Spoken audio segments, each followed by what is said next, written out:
A very warm welcome to everyone joining our live stream today. In this session, we'll continue our discussions that we started a few weeks ago on climate finance and cities. We're going to focus this time on the continent of Africa. I'm very pleased to welcome Elizabeth Mungai to our call today. To help drive our conversations. Elizabeth is a professional in sustainable urban development with extensive experience in investing in urban climate initiatives. She's held various positions at the municipal level and within international organizations, concentrating on strategies that enhance climate resilience and facilitating funding for urban adaptation projects. Currently, Elizabeth is the climate adaptation specialist at the C40 Cities Climate Leadership Group. Very warm welcome, Elizabeth. It would be great if you could just give us a little bit about your background, how you got into this, what led you to working at C40 Cities Climate Leadership Group, and some of your background. What did you do before this? Very warm welcome to you. Thank you. Thank you so much, Grant, for this opportunity. I'm quite happy to be here. And so I've always been, deeply interested in urban development and the impacts it has on communities and the environment. So growing up in Nairobi, I've witnessed challenges in, urban areas in Nairobi. So challenges towards climate change, urbanization, and the need for sustainable development. So in my earlier years of my career, I worked with private developers in Nairobi, and I observed that a lot of the private developers in Kenya mostly look into working on master planned developments. And these kinds of developments more than often lack sufficient sustainable impact. And so this is because you find that sustainability is not usually a core deliverable, and so it's not prioritized, leading to projects that do not necessarily fully address the environmental or social challenges that Nairobi is facing. So with this experience, I thought that I need to seek a broader platform for effecting change. And I needed to work on like a macro level, so changes that would impact, residents at a macro level. And that's when I started transitioning towards working with municipalities. And with this, I recognized that scaling sustainability initiatives at a macro level would lead more meaningful and lasting impacts on urban development. So this inspired me to go into a career that is working with municipalities and cities, subnational governments. And over the years, I've gained experience in managing and financing climate projects in Africa. And to be very honest, I'm inspired for the potential of, what cities carry. And, cities are able to thrive in the face of climate change and in the face of all these challenges.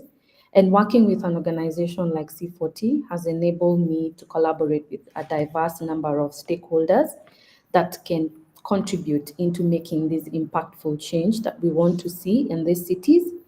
And I find great fulfillment in my role because it allows me to use my skills, but at the same time, I'm able to drive change. And I'm happy that I'm able to drive change towards sustainable practices that benefit both communities and also the environment. Yeah. Fantastic, thank you. I love that evolution of your career, starting in the cities, working in Nairobi, right?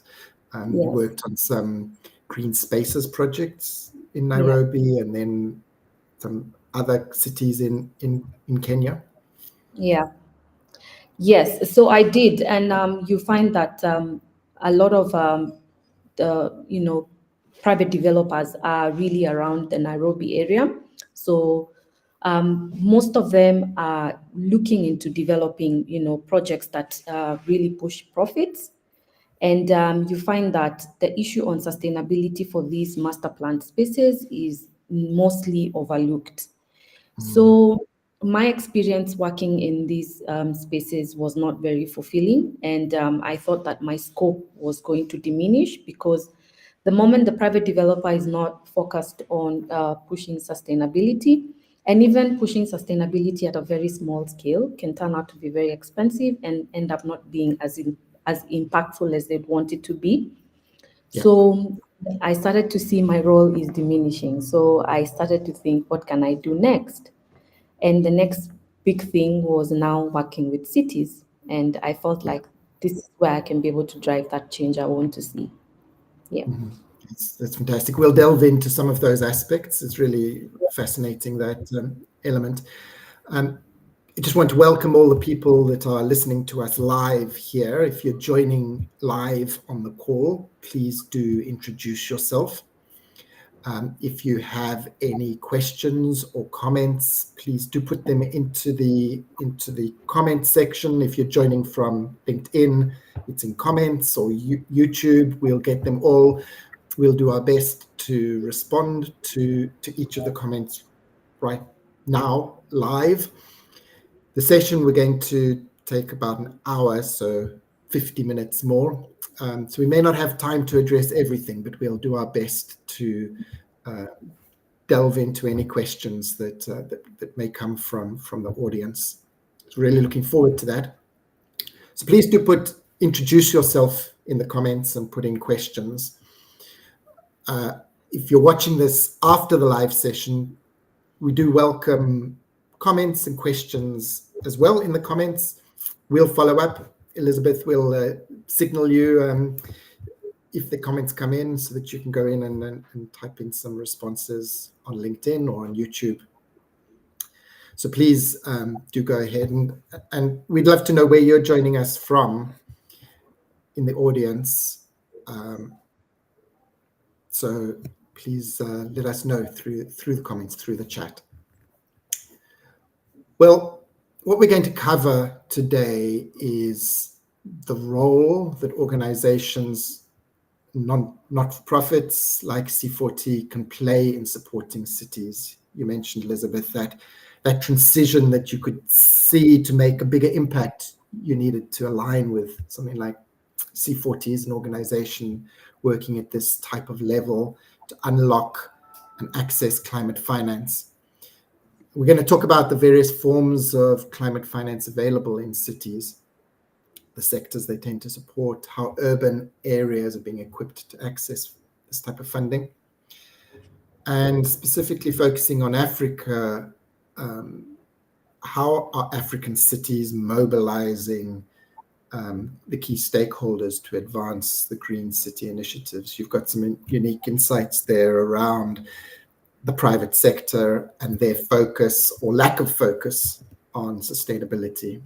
And another area we may cover is around the enabling conditions that allow some African cities or cities around the world to successfully access climate finance, while others are facing the challenges.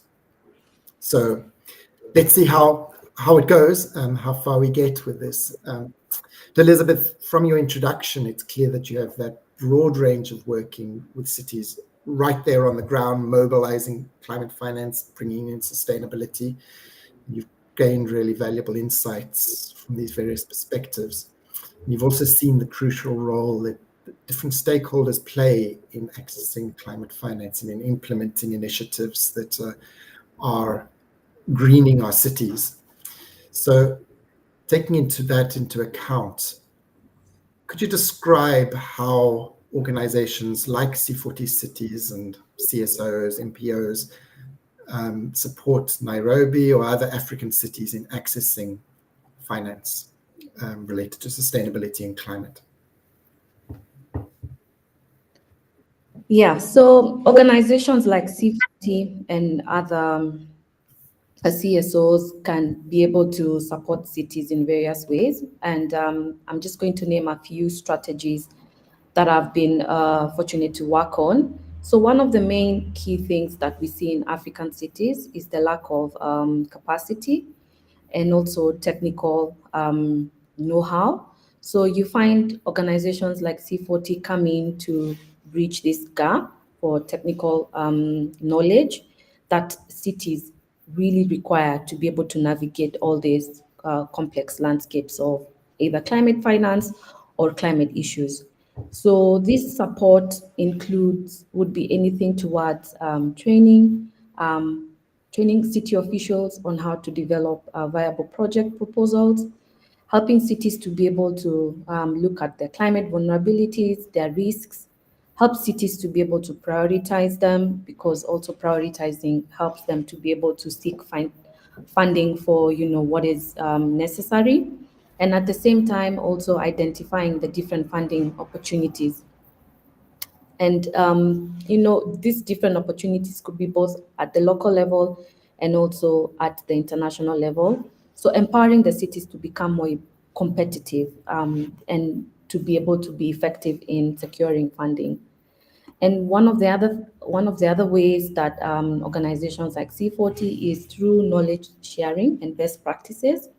So because C40 is a network of cities, it's through this kind of platforms where knowledge dissemination happens. So where we're able to help cities, also with other institutions, to be able to share successful case studies, best practices among similar cities facing similar challenges. You see that for African cities, a lot of the challenges and the issues they are going through are very similar. And so through a collaborative environment encourages innovative solutions, whereby cities can be able to tailor based on their local context, but also still putting in best practices and international best practices are also applied to the project implementation. So also through organizations like C40, we've helped cities to be able to build a network and also build partnerships with different stakeholders, whether it's stakeholders at the financial level or whether it's at private sector level. So facilitating partnerships is very crucial for collaboration of projects, and cities can be able to leverage on different kinds of support that these institutions come with, whether it's through technical support or whether it's through financing. And then also helping cities to have the visibility they require and also credibility, because cities also need to be seen out there by these international organizations. They need to be able to be credible. So helping cities to be able to work on their municipal governance, physical governance is something quite for them when they want to be able to seek financing. And then also advocacy and policy support is something else we help cities do. So helping them to be able to leverage on, better policies, helping them to come up with policies that are supportive, supportive regulatory frameworks that aim in creating an environment where they can be able to seek this financing is very key for cities to be able to engage with other financial institutions. And then in some areas, we've also helped cities to be able to tailor funding opportunities. So because you find cities have got different funding needs, and because of this, you cannot have a one size fits all. So looking at cities' projects, looking at cities' priorities, and helping them to be able to access financing based on, these tailored funding opportunities. So by providing these forms of support, I see a lot of CSOs and a lot of organizations like C40 are instrumental in enhancing the ability of African cities to be able to implement sustainable urban projects, and therefore just helping contribute to them achieving their sustainable goals. Right, it's great, really comprehensive suite of support that is provided to cities through C40 cities, right? Yeah. You started off by telling us about filling that technical gap, the issue of capacity. I'm hearing you say that in that context, C40 cities is an enabler. I guess it has to do both with staffing and with knowledge, doesn't it? Within a city, the capacity issue is a city deals with many different issues, and they don't have necessarily dedicated Yes. staff. Yeah. Yes. So this support can come in various ways. It can come in form of C40 undertaking the actual training of the city officials, so imparting the knowledge to the city officials. And then it can also come in form of where we stand in and we provide the actual technical knowledge that is required. Mm-hmm. For instance, if the city requires to come up with a climate action plan, we are able to come in and sort of engage with the city and collaboratively do it. But the role of C40 will be the actual technical work that would be needed to go into a document like a climate action plan. So it's both ways. It can go both ways depending on the needs of the city. Mm-hmm. Sometimes you find cities already have the technical expertise, but they're not so sure about how to go about it. So it's also about guiding them and supporting them in the process. Yeah. Right. And So it just really depends on what the city needs are, and that's what that guides us. Okay, so it's tailor-made to their specific needs, capacity, knowledge. You mentioned network and partnerships. C40 Yeah. Cities is actually a network, isn't it? It's sort of a network of city leaders. Yes. How does that work? Cities join C40. Yes, so C40 is a network of cities. So I can give an example in the region that I work in, which is the African region.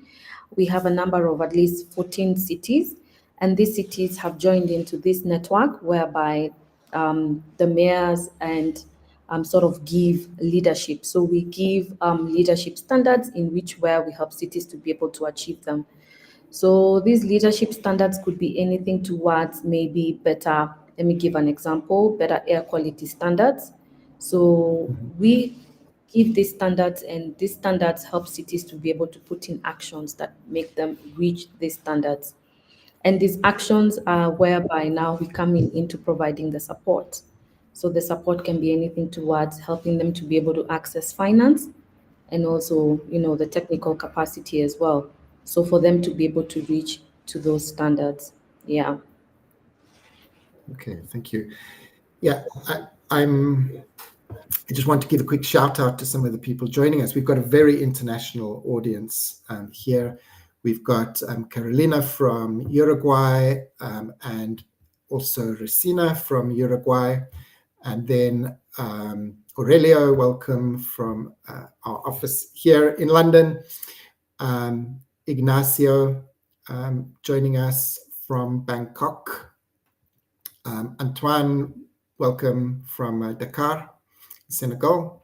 Dakar is not one of the members at the moment, is it? Or is it one of the cities that you're supporting in C40 Cities, Elizabeth? Yes, it is. Dakar is one of our networks in Africa region. Okay, right. We've got Edmund from Madagascar. Welcome to you. Miedrag joining us from Belgrade. Christian, I'm not sure which city you're in, but from France, joining us. Marion from Papua New Guinea. So we're getting a very global audience here. Victor from WRI. WRI is also providing this type of support, isn't it, to cities, perhaps in parallel to you, in addition to you, and in other cities. And you're looking at, Victor says he's looking at partnerships there. Antoine, I should have read your later comment here that you were involved in bringing C40 to Dakar in 2016. So that's really fantastic to see. And Lorena, great to see you here, also from Uruguay. And Alba, it's great to see you here. So we've got many people on the call. One of the things you mentioned is around, if you may be working on an action plan, for example, a climate action plan in a city that C40 can either provide the training and that type of support, or I suppose really mobilize stakeholders related to developing that plan. How do you go about it, and how do you advise and support cities to mobilize stakeholders for these sorts of initiatives? There's private stakeholders, there's public sector stakeholders, there's civil society, and many others, basically people living in the cities.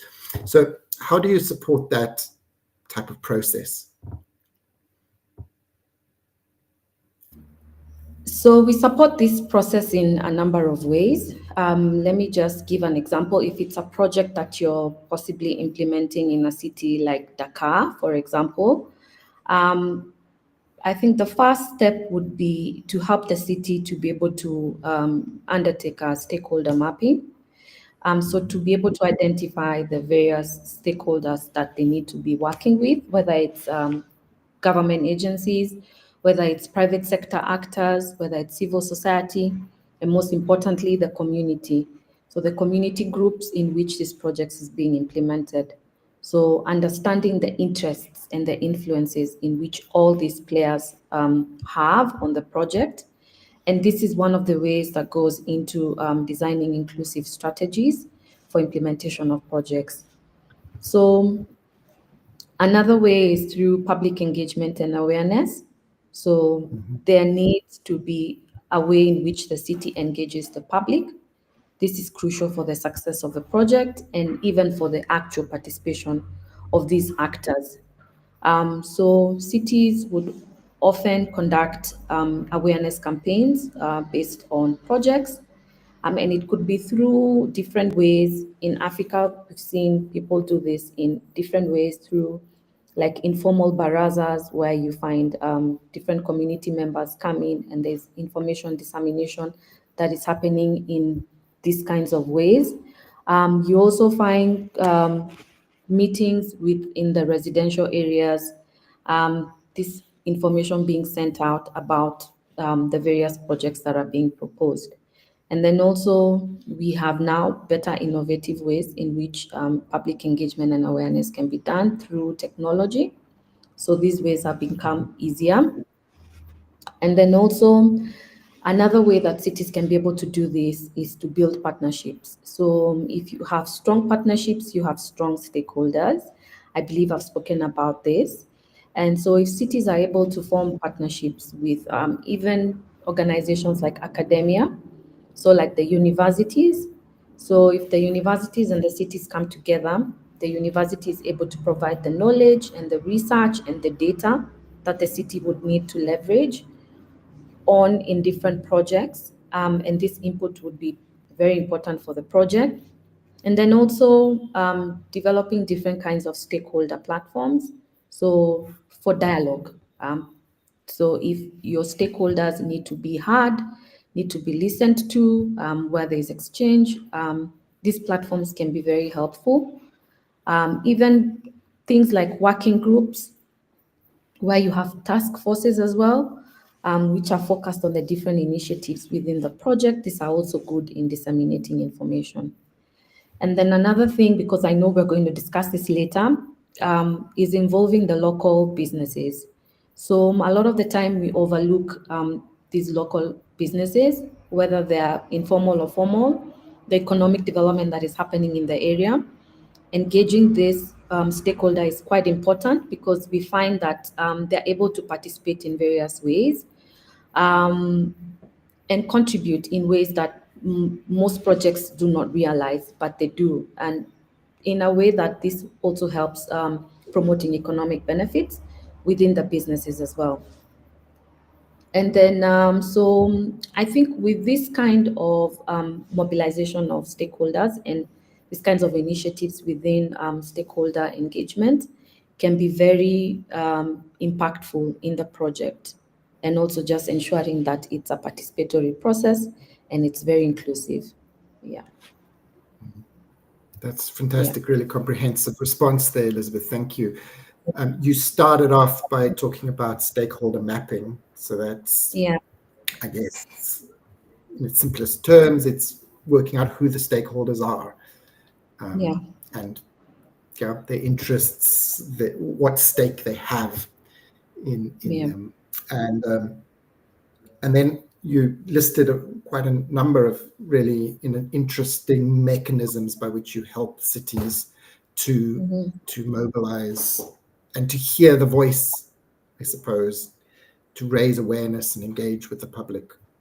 Informal meetings, more formal meetings using technology, dialogue platforms, including involving the private sector there. I really like the message you're giving around partnerships as well. You gave the example of universities that maybe have the information and the insights. I spoke to someone a few months ago. I'm working in Malaysia, Sophia Costello, who really was emphasizing the need to hear the voice, and to hear the voice without any extra layers of interpretation, because sometimes the city's leadership is not seeing the issues exactly the same way as the people. Where do you see opportunities for improvement in the stakeholder mobilization in African cities? What you described sounds amazingly comprehensive, but I guess that's not often or even commonly happening on the ground. Where do you see the main opportunities for improvement there? Yes, there are so many ways in which we could undertake improvement, and I just thought of one area, and this area would be, taking into account of the community-based solutions. This is something that has often been overlooked, and you find that when you're able to bring in solutions that are community-based, or they have the local knowledge, brings in another step of success in terms of the solutions brought forward, not only on just climate projects, but also even different projects. Like, for instance, if it's implementation of a water project in an informal settlement, using the knowledge that settlements have, the solution into, how best it can work, how best it can be priced, or even just how sustainable it can go into being. So I find that a lot of this is usually overlooked, local knowledge, and it's something that could be very effective in terms of, providing solutions that are more locally based. Another way is just basically what I was just saying. A lot of these processes are mostly sort of like politically geared or politically driven. So if these solutions are more towards a political agenda versus an agenda that is going to provide solutions, sometimes these two areas conflict, because the political agenda could be more of a priority to these political leaders as opposed to the needs of the residents. So there's a lot of political interference in these stakeholder engagements. You find that they're overtaken by what needs to be said, what needs to be heard. So taking into those two accounts has been one of my main areas where I've seen projects not perform very well due to political interference in the stakeholder engagement, and also not taking into account of the local knowledge that communities have for the solutions that are best suited for them. So these are just some of the ways cities can be able to, utilize and make better changes in these processes. Yeah. Yeah, leadership of cities is generally it's a political Yeah. role, isn't it? And it's in some cities this is a recurring elected role, and there are also sometimes tensions or alignment between national political processes and city processes. We talked about engagement with the people and hearing their voice. How do you go about this huge challenge of engagement with the political voice, which is part of the environment of cities? You know? It's a big challenge. We can easily agree on that. But what do you do? What do you practically do around this type of challenge? So for in this kind of challenges, I've actually faced this in a project that we worked on. We were trying to implement a sustainable economic development in secondary cities in Kenya. And what we were doing is that we were proposing and we were coming up with value chain projects or models that could be implemented in these secondary cities. And in the secondary cities, most of these value chains were agriculturally based, meaning that they were mostly agricultural value chains. And so it got to the point where we needed to now get to the point where we engage the leaders so that we could sort of champion the projects that we had come up with.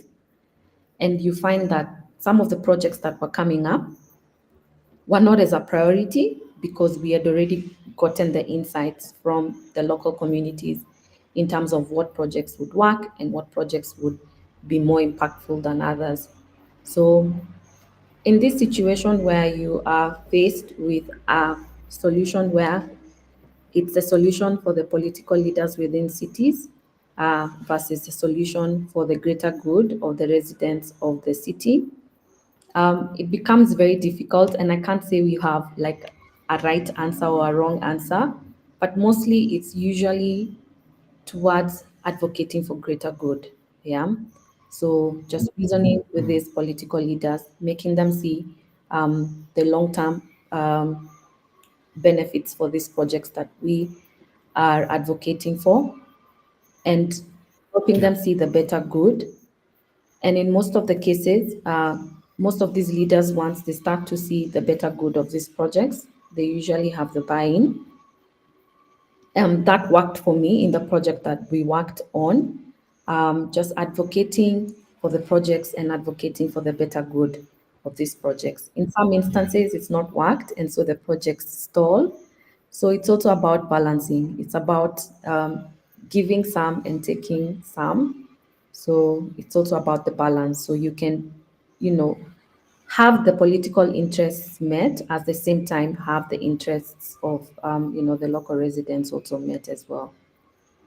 So it's Very, very challenging, and I admire your work there. I'm hearing you say that this, in a way, getting the voice of the people on the ground and communicating those so that the political leadership is understanding how that greater good can meet both their needs and the needs of the city. Maybe I'm making it too sort of idealistic, but it's a question of finding the benefits of us collaborating rather than a win-lose type of situation, I suppose. We're getting a lot of great questions in the chat. One I think we've mostly addressed. I'm going to put it onto the screen now. Is from Zunara. What strategies have proven effective in ensuring that local communities are not just beneficiaries but active partners in urban climate adaptation? So she's asking that question of you're not just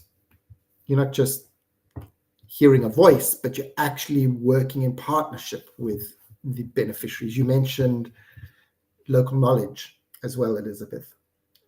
want to say some words in answer to Zanara's question?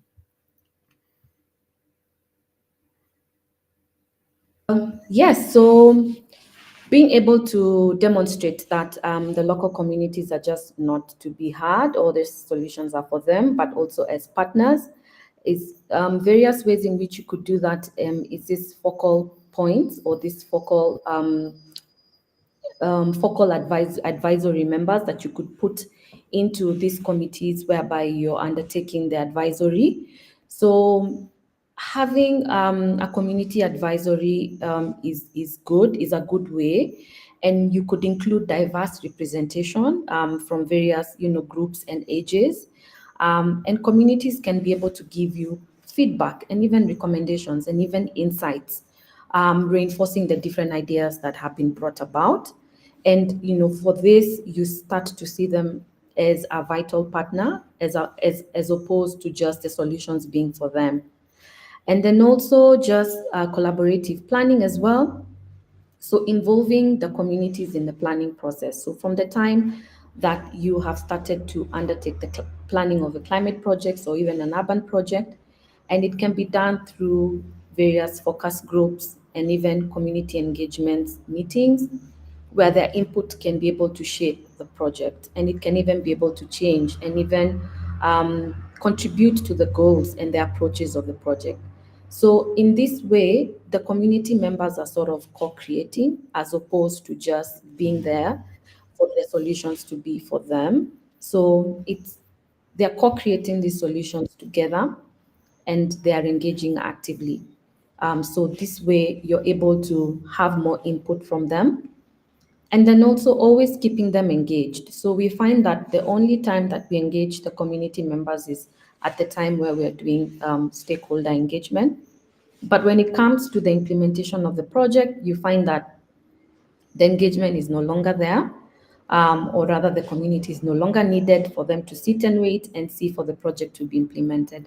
So frequent communication, maintaining an open and transparent communication throughout the life cycle of the project. This way, you're even able to get more data on how impactful has the project been. So in terms of your monitoring and evaluation, you still have input from the communities. You still have input from these stakeholders, and it can be very informed. And for it being involved, I feel like it needs to be more valued, because it's really informed, and for it needs to be more valued. Yeah. Yeah, that's going beyond just communication of information, but it's that this information that the communities are giving is valuable. Yeah, it's something that should be listened to and engaged with and understood and incorporated. Elizabeth, you mentioned an advisory group. So would cities establish a group which has got stakeholders from different constituencies? How does that generally work? It can take the form of a focus group, but this focus group is given a role where their input is taken into account. They're almost like an advisor to the project. And these focus groups, I've seen this happen a lot of times in projects where you have focus groups for different projects, and these focus groups could be anything from the community members, the elderly members, you have the youth, you have the women, proper representation. You even have children as well. Their input is taken into if the project is going to be affecting them. So a well-represented focus group that is inclusive. So you find this can take that shape or take that form, and this focus group is able to be given a seat at the table. So this focus group is able to come in and provide their input, and they're able to engage, and they're able to provide feedback for the planning for the project. Yeah. So I see it happening that. Yeah. Yeah, thank you. That's what can provide the co-creation that you mentioned, co-creation of solutions, working collaboratively to do that. But it requires a very open-minded city administration, doesn't it, to engage in that type of type of thing. Yes. That type of engagement. So what about the enabling conditions? What actually produces this type of collaboration? Some cities in Africa really move forward much quicker than others. Mm-hmm. Others struggle. What do you see as what stands out for you as the difference between those that make good and quick progress versus those that are struggling? Yeah, so I can give an example from cities that are progressive in terms of their inclusive ways and strategies. And inclusive strategies is providing a seat at the table for women and youth to be able to give their ideas, to be able to give, to share their ideas and their knowledge. And also cities that are able to receive feedback, it's creative feedback. Some cities, when they don't receive good feedback, they will always overlook the information or, what they're getting back. Mm-hmm. So allowing community members to be able to express their opinions and their concerns and their suggestions openly is good. It's good for cities, and cities that have been able to do this, you find that they're able to undertake their stakeholder engagement better. And also, that feedback is incorporated, and the city and this community is able to see that this actual feedback is being incorporated into the project is also a good thing. And then also, communities that have been recognized. So acknowledging and also sort of like celebrating the contributions of these community members or these focus groups that you've set up.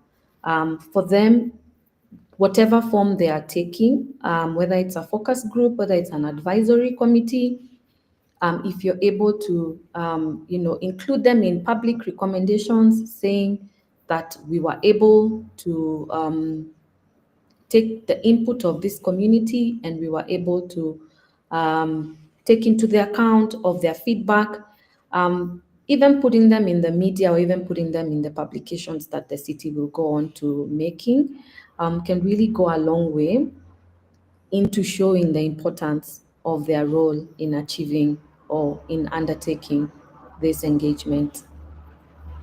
Yeah. Great. So Carry on, Elizabeth. Yeah, I have seen some cities that have been able to do that. They've been able to, successfully to, really bring in the community members into the solutions. Can give an example, like in Accra, they have a very inclusive waste management solution, which is very impactful of the local communities, especially, the vulnerable communities in that sector of waste management, and I've seen them do it very well. And you've seen that it's even transformed these communities. So those are the kind of success stories that cities need to hear. That's really And learn fantastic. from. Yeah, that needs to be, the message needs to be spread for sure. One of the listeners is saying that community capacity building is fundamental to ensuring their involvement. And he goes on, this is Jonathan, is saying, how do we ensure all stakeholders have the same knowledge to be on the same level of involvement?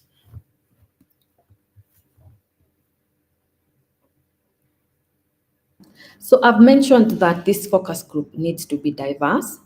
And sometimes the knowledge that these focus groups brings in is not necessarily formal knowledge. Some of this knowledge has been through our elders. It's been through the various ways that they've undertaken a certain practice and it has worked for them, or it's provided a solution. So sometimes when we are mapping stakeholders, we often want to look at stakeholders with sort of like formal education or formal knowledge. And I would say that's not always the right representation.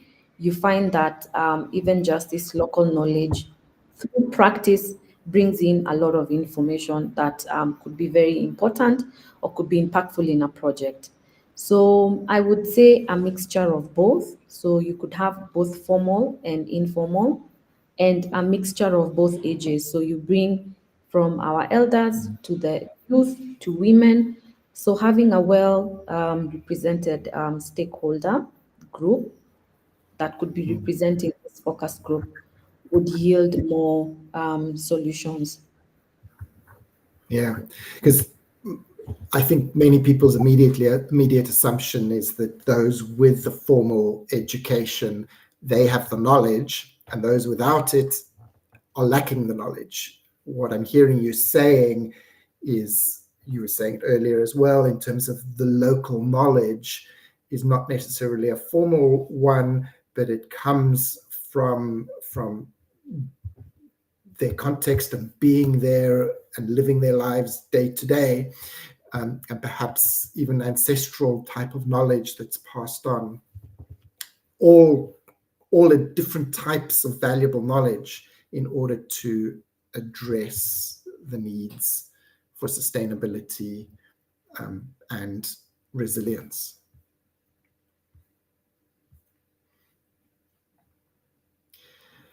So we have a couple of questions that people are asking specifically around, if I understand the questions correctly, around the role of C40 cities. So Edmund, and both of these questions bring in elements of funding. Does C40 cities fund activities? So what exactly fund opportunities do you provide?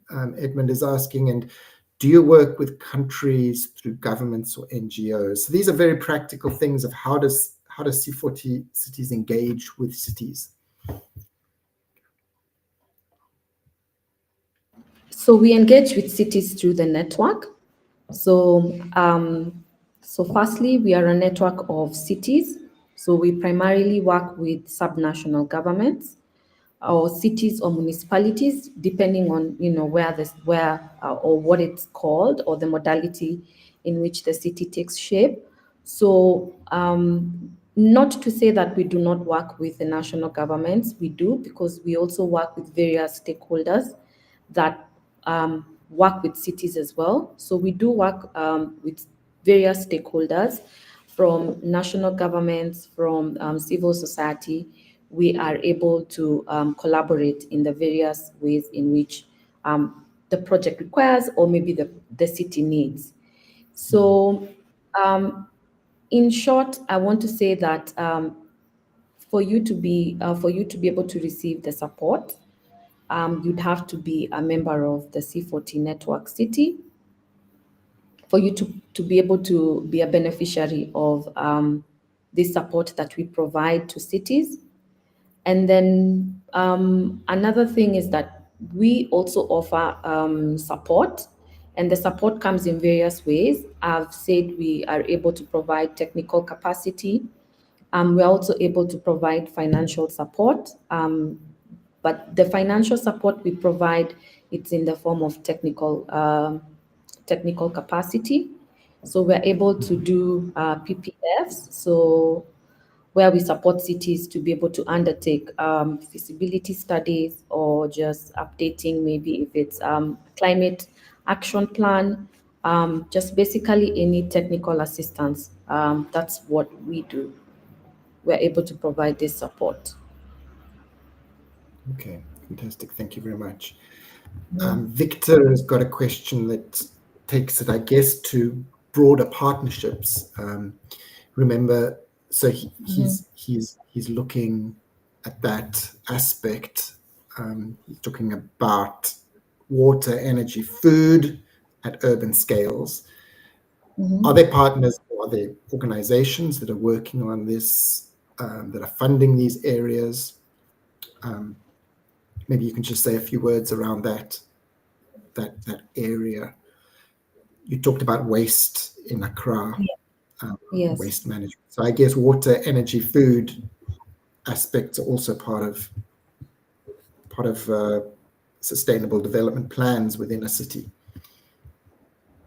Yes, so we have different programs within our C40 that are able to provide this specialized support. Like you mentioned about the waste, yes, we have, or maybe the food, we have a program in which it's called the Methane Hub, whereby we're able to provide support towards food, a lot of it going towards food waste. And also we have specific support that would go into energy, so helping cities to be able to promote renewable energy as well. So in the various programs that we have, we're able to provide specialized support to the cities.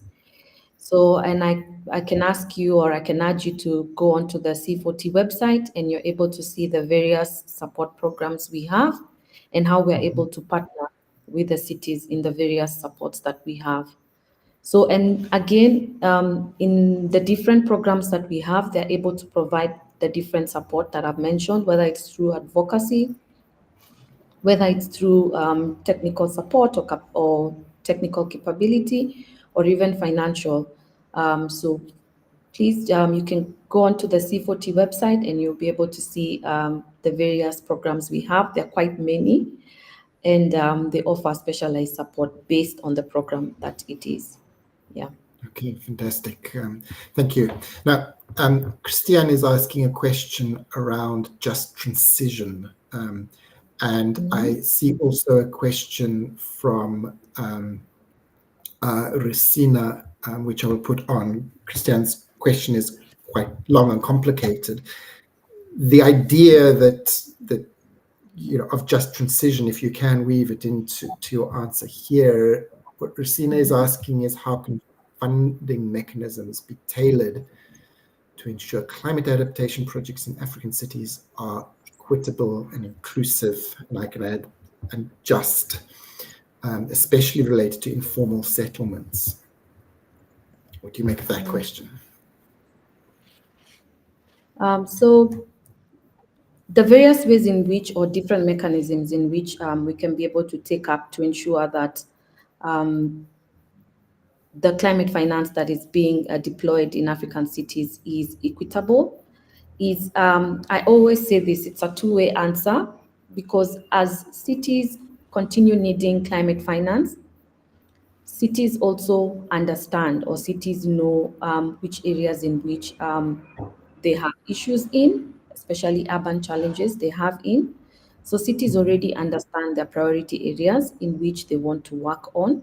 And more often than not, these areas are always very equitable areas.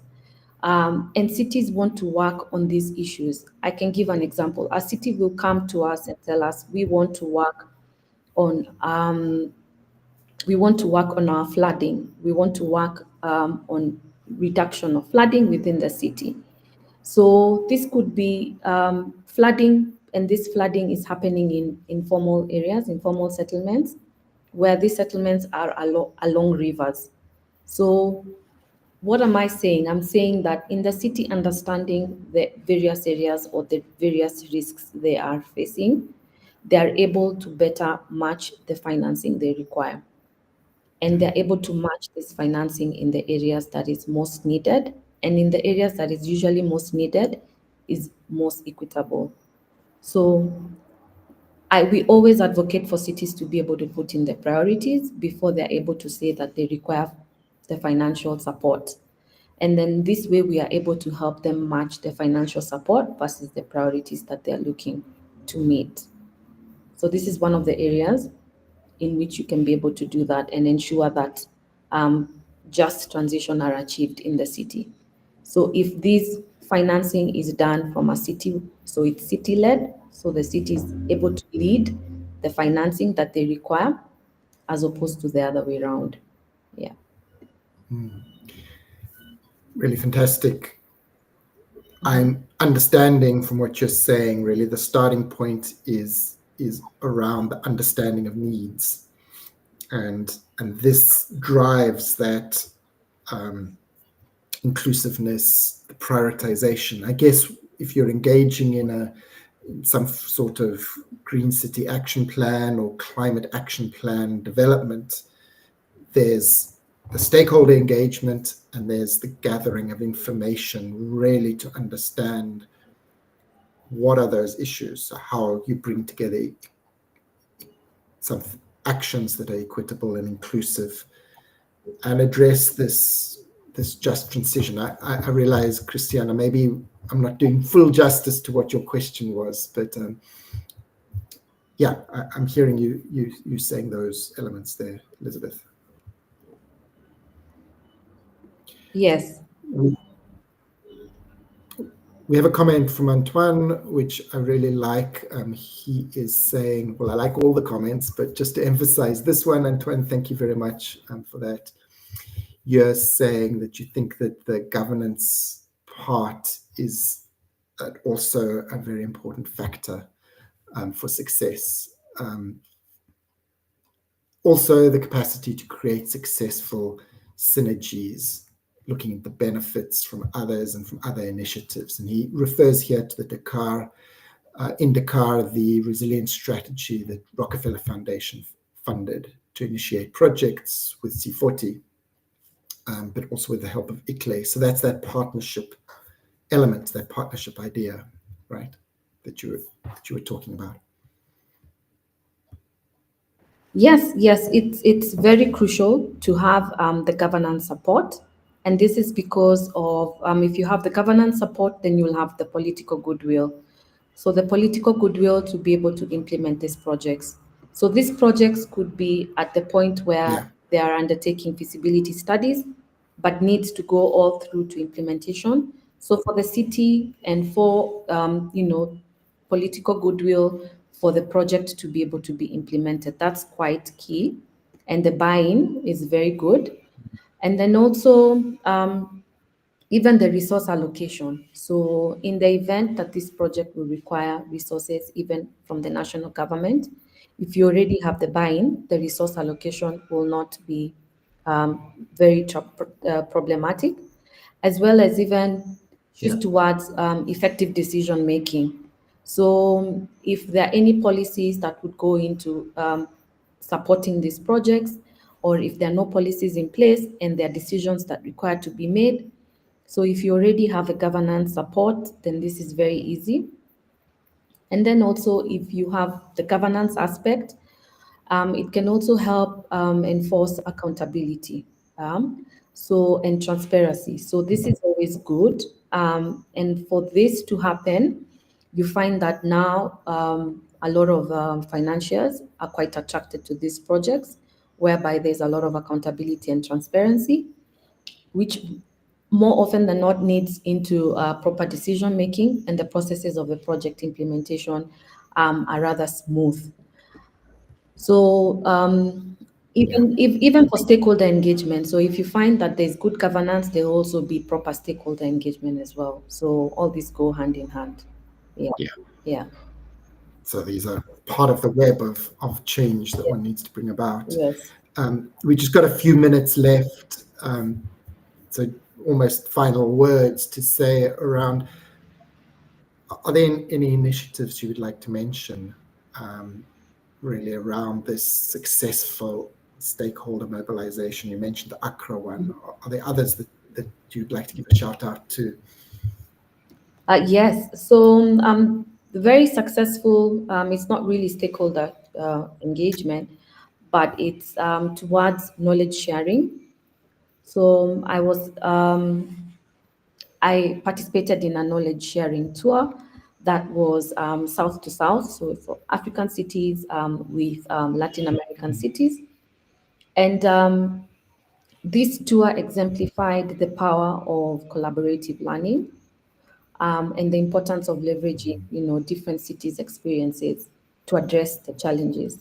So the cities in the LATAM area were able to provide a platform for the cities in Africa to be able to see and learn from each other, and also strengthen their ability to be able to undertake these projects. So this has also fostered a sort of like a supportive network whereby these cities are confident to sort of like go back to each other and say, hang on, how did you go about this waste project? Tell us, how are you able to undertake the inclusive process of putting in the waste pickers into this process? So this type of knowledge sharing has, inspired innovative solutions whereby, you're able to pick from the city, like from the Latin American cities, but at the same time, you're customizing it to the African city. So, and this project has really made me see that the lessons learned from such tours can have lasting impact and influence for future projects. I've seen some projects in Nairobi, they're really benchmarking them with the projects that they saw in the study tour. And, for this kind of Right. ways that the city is able to do this, it's impactful for them. Yeah. Yeah, that's really amazing. I love that idea of collaboration. We've had a little bit of collaboration here and connecting people, fantastic inputs from the audience listening to us.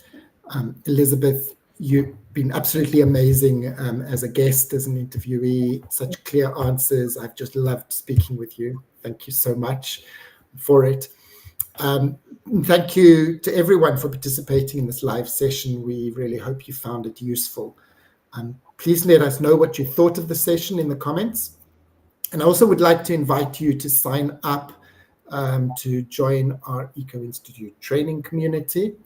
This is brand new training that we are developing, designed to support individuals and organizations to navigate climate finance from beginner levels to advanced. We're currently building this platform for learning. We're here to equip you, your team, with precise knowledge and skills to really support you in designing robust and bankable projects and programs on demand, anytime and any place. You can learn more by following this QR code and signing up there. And Elizabeth, people can connect with you as well. I think they can connect on LinkedIn, Yes. but also we didn't manage to answer all the questions. So if you could have a look at the questions on the event page and put in answers. Please, everyone, share this with your network and get the word out about the fantastic things that are being done by C40 cities and others throughout Africa. I've loved that conversation about it. Secondly, you may know that we're using some of the inputs from these discussions and one-on-one interviews to build a little report, which is our GCF Insight report. This is our flagship report that takes the temperature of the Green Climate Fund, potentially a big source of finance for cities. And we're focusing on mobilizing climate action in cities. This is the link to our GCF Insight number 28 about collaborative networks, what we were talking about, Elizabeth, in terms of co-creation, how using collaborative networks can foster that. And you can sign up there as well to receive the next GCF Insight. So please do that. And then just finally to say, we're running these sessions regularly, so please do sign up for future ones. Keep connected with us. You can connect to me on LinkedIn, follow me, follow Elizabeth, follow Eco, and C40 Cities. It's been fantastic to spend this time with you, Elizabeth. Thank you. Yeah. I really appreciate it. What an amazing discussion. I really enjoyed it. Thank you, Grant, and same here. I truly enjoyed it. Fantastic. We'll be in touch. We'll keep in touch. Thank you. All right. Goodbye. Bye.